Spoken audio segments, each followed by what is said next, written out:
শুরু করছি the livers of colonial control অধ্যায় পঞ্চম, উপনিবেশ নিয়ন্ত্রণের যন্ত্র সমূহ বা উপনিবেশ নিয়ন্ত্রণের যন্ত্রাদি। আমরা উপনিবেশ কাকে বলে, সাম্রাজ্যবাদ কাকে বলে চতুর্থ অধ্যায়ে জেনেছি। এখন আমরা এই সাম্রাজ্যবাদকে বিকাশ করা, বিবর্ধিত করা, এই প্রয়াসটাকে যার মাধ্যমে সম্ভব হয়েছিল তাকে আমরা বলি লিভার্স বা যন্ত্র সমূহ বা যন্ত্রাদি। উপনিবেশকে শক্তপোক্তভাবে একটা দেশের উপরে খাড়া করা এবং সেই উপনিবেশকে আরো বাড়িয়ে নিয়ে যাওয়ার জন্য কিছু লিভার্সের দরকার হয়। আমরা জানি আমাদের ভারতবর্ষ ব্রিটিশ উপনিবেশের একটা গুরুত্বপূর্ণ অংশ এবং সেই ব্রিটিশদের উপনিবেশের গুরুত্বপূর্ণ অংশ হিসেবে ভারতবর্ষকে তারা executive, legislative, judiciary, bureaucracy, army, police এবং রেলওয়ে এই সমস্ত যন্ত্রের দ্বারা কিভাবে আরো বেশি বিকশিত করেছিল, বিবর্ধিত করেছিল তার ইতিহাস আমরা জানব পঞ্চম অধ্যায়ে, যার নাম লিভার্স অফ কলোনিয়াল কন্ট্রোল, উপনিবেশ নিয়ন্ত্রণের যন্ত্রসমূহ। আমরা আলোচনায় যাচ্ছি। দেখো,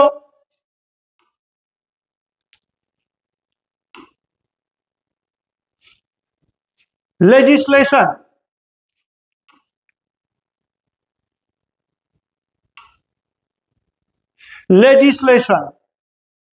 আমরা লেজিসলেশনের একটা কার্ডিনাল পয়েন্ট শুরু করেছি 1765 এবং তারপর কেন ব্রিটিশ ইস্ট ইন্ডিয়া কোম্পানি বাংলাতে 1600 সালে তাদের প্রথম উপনিবেশের গোড়াপত্তন শুরু করে সাবর্ণ রায়চৌধুরীদের কাছ থেকে।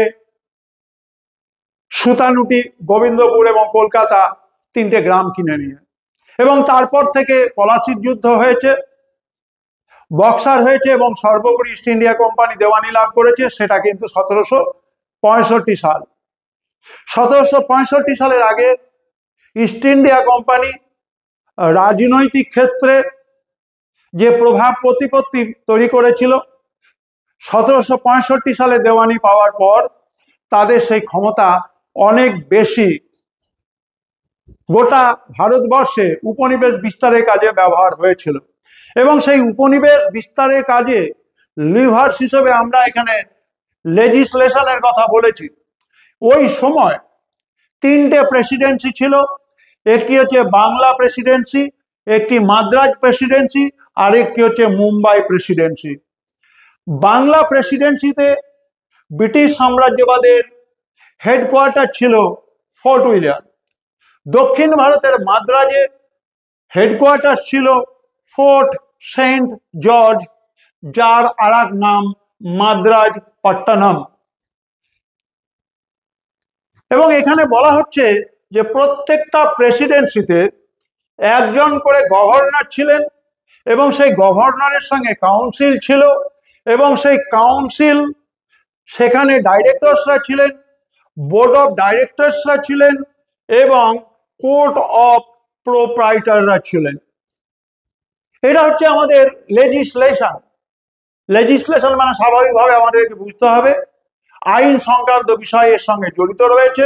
একটা দেশ শাসন করতে গেলে তার কিছু লিভারের দরকার হয়, যন্ত্র সমূহের দরকার হয়। আমাদের উপনিবেশ শাসনে বাংলা, মাদ্রাজ এবং মুম্বাই প্রেসিডেন্সি শহরগুলোকে নিয়ন্ত্রণ করবার জন্য আমরা দেখলাম গভর্নর পদ তৈরি হয়েছে। গভর্নরকে সহায়তা করবার জন্য একটি কাউন্সিল রয়েছে এবং সেই কাউন্সিলে কাউন্সিল অফ ডাইরেক্টরসরা রয়েছেন, এবং সেই ডাইরেক্টরসদের সঙ্গে যুক্ত রয়েছে বোর্ড অফ ডাইরেক্টরস এবং কোর্ট অফ প্রোপ্রাইটার। এই নিয়ে হচ্ছে একটা লেজিসলেটিভ ফরমেশন এবং তার মাধ্যমে উপনিবেশ শাসন শুরু হবে। আমরা লেজিসলেশন বা আইনকে ব্যবহার করে, আইন নামক যন্ত্র বা আইনের যন্ত্রসমূহকে ব্যবহার করে যে বিভিন্ন আইনগুলো রচিত হয়েছিল ইংল্যান্ডের পার্লামেন্ট থেকে, সেখানে আমরা দেখতে পাচ্ছি যে 1773 সালের সনদ আইন, 1784 সালের পিটের ভারত আইন, 1793 সালে চার্টার আইন, 1813 সালে চার্টার আইন, 1833 সালের চার্টার আইন, 1853 সালের চার্টার আইন। আমরা তারপরে দেখতে পাচ্ছি একটা ব্রেক থ্রু হচ্ছে, একটা ওয়াটার শেড হচ্ছে, জল বিভাজিকা। ইতিহাসে 1857 সালে সিপাহী বিদ্রোহ, যে দেশীয় সিপাহীদের উপর নির্ভর করে ইংরেজ ইস্ট ইন্ডিয়া কোম্পানি ভারতবর্ষ সহ বিভিন্ন জায়গাতে তাদের উপনিবেশগুলো বিস্তার করতে সক্ষম হয়েছিল। সেই সেনাবাহিনী কিন্তু বিদ্রোহ ঘোষণা করেছিল, যে সেনাবাহিনী ছিল ব্রিটিশ উপনিবেশ প্রতিষ্ঠা করা, তাকে বিকাশ ঘটানোর একটা গুরুত্বপূর্ণ মাধ্যম, গুরুত্বপূর্ণ হাতিয়ার।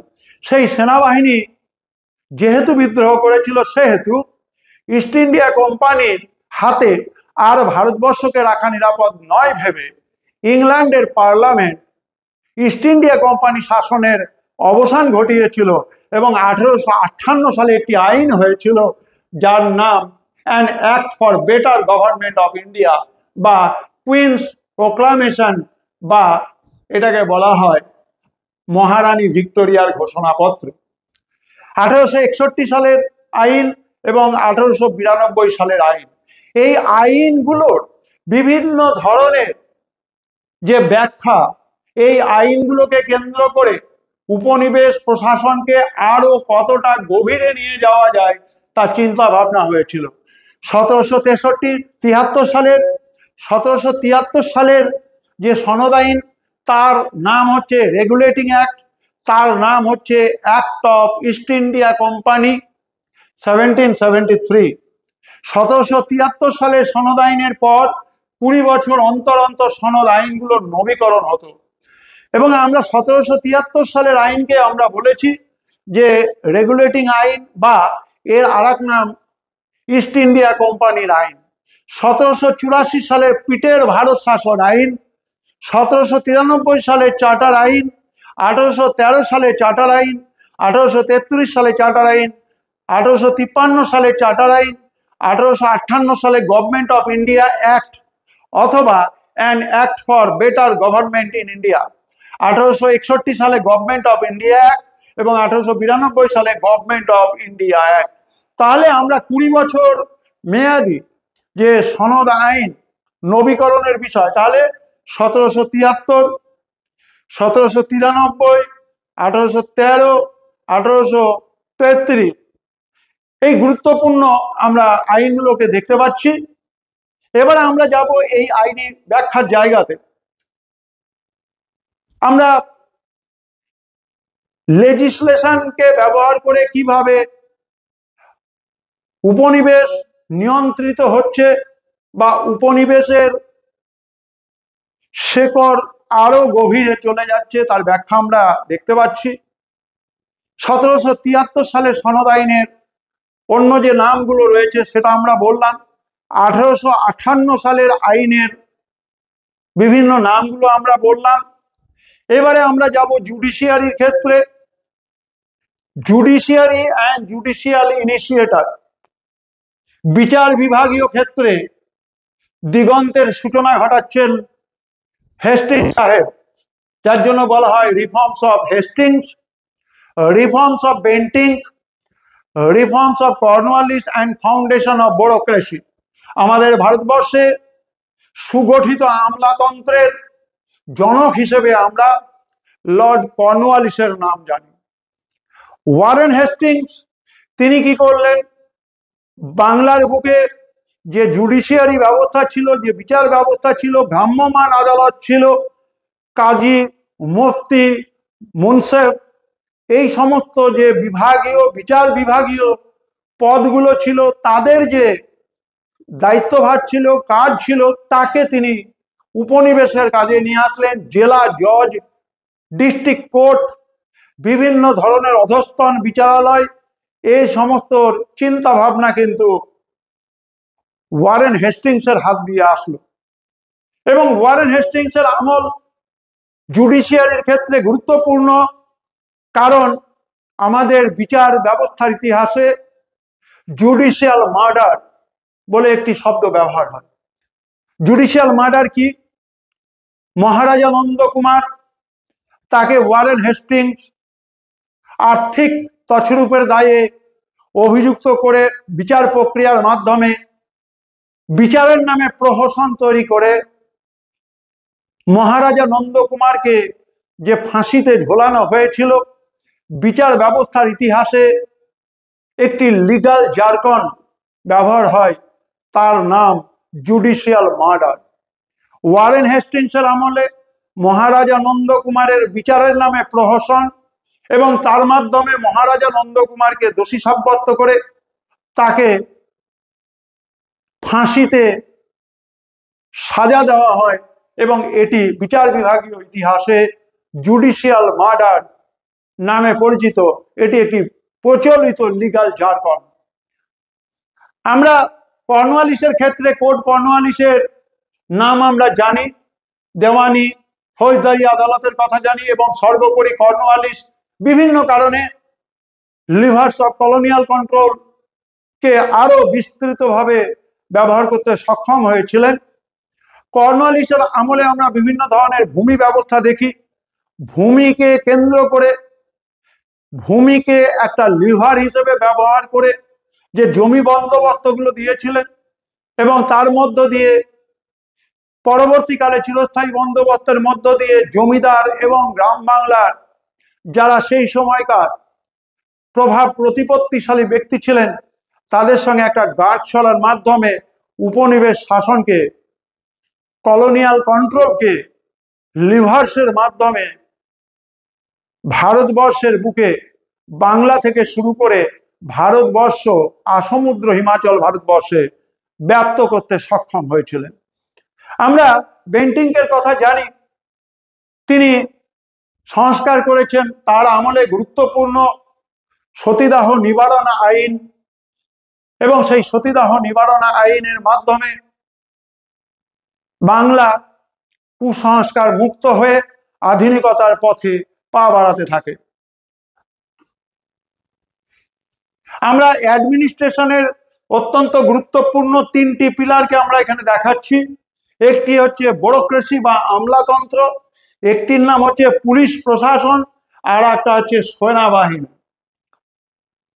সেনাবাহিনী কি ছিল? ইংরেজ ইস্ট ইন্ডিয়া কোম্পানির আমল থেকে শুরু করে 1857 সালে সিপাহী বিদ্রোহ, এই সময় পর্যন্ত আমরা দেখতে পাই অযোধ্যার যারা কৃষি ব্যবস্থার সঙ্গে যুক্ত মানুষ, যারা ব্রাহ্মণ, রাজপুত, পাঠান, শিখ, রাজপুত, গোর্খা, এদেরকে কিন্তু সেনাবাহিনীতে বেশি বেশি করে সিপাহী বিদ্রোহের পরে জায়গা দেওয়া হয়েছে। এবং একই সঙ্গে আমরা দেখতে পাই বাংলা থেকে যেহেতু সিপাহী বিদ্রোহের প্রথম অগ্নিশিখা প্রজ্বলিত হয়েছিল, মঙ্গল পাণ্ডে বিদ্রোহ করেছিলেন বলে ইনফ্যান্ট্রি ব্যাটালিয়ান বাংলার বুকে যেটা ছিল, সেই ইনফ্যান্ট্রি ব্যাটালিয়ানকে কিন্তু চিরতরে অবলুপ্ত করা হয়। আজকের দিনে ভারতবর্ষের বুকে দাঁড়িয়ে আমরা দেখতে পাই সেনাবাহিনীতে বাঙালির কোনো রেজিমেন্ট নেই, বাঙালির কোনো পল্টন নেই। 1857 সালে সিপাহী বিদ্রোহের প্রেক্ষাপটে ইংরেজ সরকার যে সিদ্ধান্ত নিয়েছিল এবং সেনাবাহিনীকে সুগঠিত করেছিল, সেনাবাহিনীর বিবর্তন হয়েছে। আর্মি, নেভি, এয়ারফোর্স ভারতবর্ষে রয়েছে, সেখানে মাদ্রাজ রেজিমেন্ট রয়েছে, গোর্খা রেজিমেন্ট রয়েছে, ডোগরা রেজিমেন্ট রয়েছে। কিন্তু যেহেতু সিপাহী বিদ্রোহ বঙ্গদেশ বাঙালিদের দ্বারা প্রথম সংগঠিত একটি ইংরেজ বিরোধী সামরিক অভ্যুত্থান। সেই জন্য ইংরেজরা চিরতরে ভারতবর্ষে বাঙালি পল্টনকে তুলে দিল। সুতরাং আমাদের সেনাবাহিনীর বিবর্তন আমরা দেখতে পাচ্ছি। আমরা দেখব পুলিশ অ্যাডমিনিস্ট্রেশন, যার জন্য আমি বললাম যে দারোগা ব্যবস্থা থেকে শুরু করে যা কিছু, ওয়ারেন হেস্টিংসের আমল থেকে শুরু করে বিভিন্ন ইংরেজ প্রশাসকদের সময়ে আস্তে আস্তে একটি পূর্ণাঙ্গ রূপ পেতে পেতে সম্পূর্ণ একটি প্রশাসনিক কাঠামো তৈরি হয়েছে এবং একটি প্রশাসন টিকে থাকে যার উপরে, যাকে বলা হয় ইস্পাত কাঠামো, তার নাম হচ্ছে ব্যুরোক্রেসি বা আমলাতন্ত্র।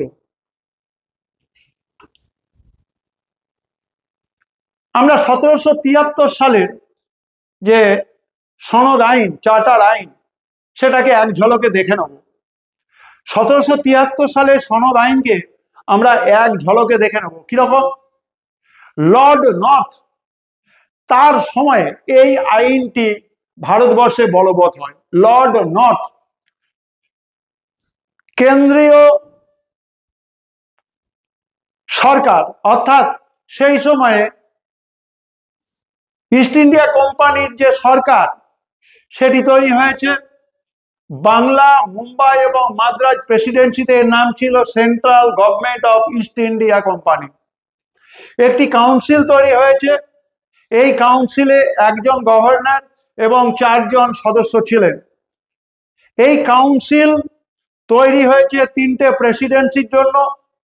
এই সময় আমরা দেখতে পাচ্ছি ইম্পেরিয়াল কোর্ট বা সুপ্রিম কোর্ট তৈরির একটি প্রয়াস শুরু হয় এবং সেই সুপ্রিম কোর্ট ছিল সেই সময় কলকাতাতে।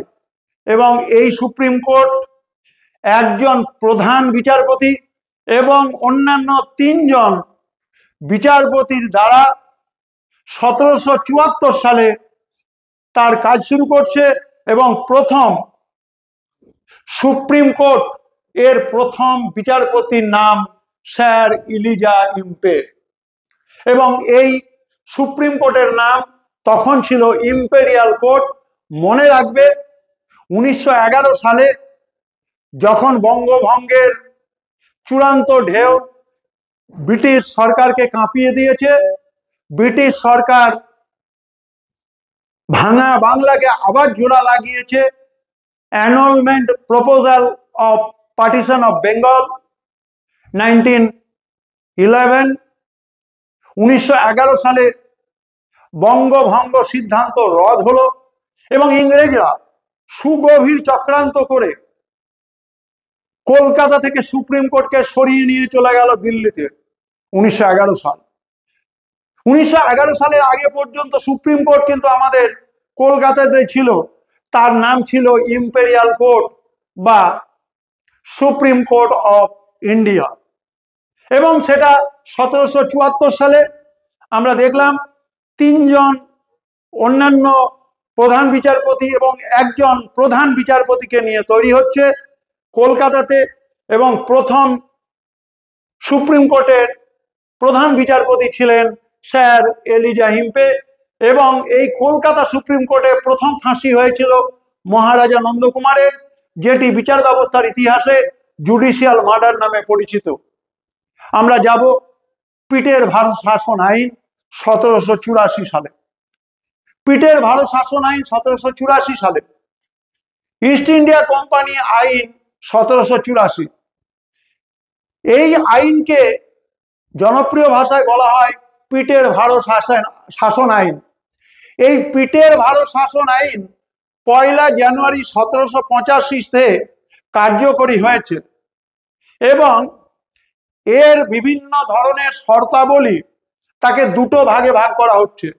1 নম্বর স্ট্রাকচারাল কন্ডিশন বা গঠনগত দিক, আর একটা হচ্ছে অ্যাডমিনিস্ট্রেটিভ কন্ডিশন বা প্রশাসনিক দিক। গঠনগত যে শর্তাবলী সেখানে কি? Formation of board of control with 4 members from finance secretary home secretary, 2 members from privy council. অর্থাৎ গঠনগত দিক থেকে দেখতে পাচ্ছি এই যে বোর্ড অফ কন্ট্রোল তৈরি হলো সেটি হবে 4 সদস্য বিশিষ্ট, যেখানে ফিনান্স সেক্রেটারি থাকবেন, হোম সেক্রেটারি থাকবেন এবং প্রিভি কাউন্সিল থেকে 2 জন সদস্য থাকবেন। Formation of director comprising 24 member, একটা ডাইরেক্টর সভা থাকবে এবং সেই ডাইরেক্টর সভাতে 24 জন সদস্য থাকবেন। Formation of board of control, board of কন্ট্রোলের গঠন প্রক্রিয়া। Formation of 3 member secret committee, 3 সদস্য বিশিষ্ট সিক্রেট কমিটি হবে এবং এই 3 জন সদস্যই অবশ্যই ন্যূনতম ডাইরেক্টর পদমর্যাদার হবেন। এবারে আমরা যাচ্ছি এর প্রশাসনিক শর্তাবলী। প্রশাসনিক শর্তাবলীর প্রথমে এখানে 3 জন সদস্য তারা কিন্তু কাউন্সিল থেকে আসবেন। প্রাদেশিক কাউন্সিলের যারা সদস্য হবেন তাদের সংখ্যা 3, আগে এই সংখ্যা ছিল 4। অর্থাৎ আমরা বুঝতে পারছি যে প্রাদেশিক কাউন্সিলের সদস্য সংখ্যা 4 থেকে কমিয়ে 3 করে দেওয়া হলো। এই 3 জন যে সদস্য তারা 3টি প্রেসিডেন্সি থেকে, অর্থাৎ বাংলা প্রেসিডেন্সি থেকে একজন, মাদ্রাজ প্রেসিডেন্সি থেকে একজন এবং মুম্বাই প্রেসিডেন্সি থেকে একজন নিযুক্ত হবেন। এবার আমরা আসছি 1833 সালের সনদ আইন। এই সনদ আইনের নাম ছিল ইস্ট ইন্ডিয়া কোম্পানির আইন, বা এটার নাম ছিল the government of India act. এটার আরেকটি নাম ছিল সেন্ট হেলেনা অ্যাক্ট। আমার ছাত্রছাত্রীরা, তোমাদের জন্য বলছি, আমাদের উচ্চ মাধ্যমিক শিক্ষা সংসদের যে সমস্ত অনুমোদিত পাঠ্যপুস্তক তোমরা সংগ্রহ করেছো বা যেগুলো বাজারে পাওয়া যাচ্ছে, সেই সমস্ত গ্রন্থগুলোকে অধ্যয়ন করে পড়াশুনো করে আমি তোমাদের জন্য রেডি রেফারেন্স হিসেবে এই তথ্যগুলো তোমাদের সামনে তুলে দিচ্ছি। তোমরা মনোযোগ দিয়ে এই ভিডিওটি দেখবে এবং সেখানে যে তথ্যাবলী রয়েছে সেই তথ্যাবলীগুলোকে ভালো করে বারবার মনোযোগ দিয়ে শুনবে, নথিবদ্ধ করবে, যাতে করে তোমরা এমসিকিউ প্রশ্নের খুব সহজে, সহজ অ্যাপ্রোচে উত্তর করতে পারো। আমরা এই যে আইনটা আলোচনা করছিলাম এখানে আমরা ট্রাস্টির প্রসঙ্গ দেখলাম। সেই ট্রাস্টি ইংল্যান্ডের রাজার প্রতিনিধি হিসেবে আসছেন এবং এই কোম্পানি 20 বছরের জন্য দায়িত্বভার পাচ্ছেন। বাংলার গভর্নরকে বেঙ্গল গভর্নর জেনারেল না বলে এখন থেকে গভর্নর জেনারেল অফ ইন্ডিয়া বলা হচ্ছে 1784 সালের আইন মোতাবেক।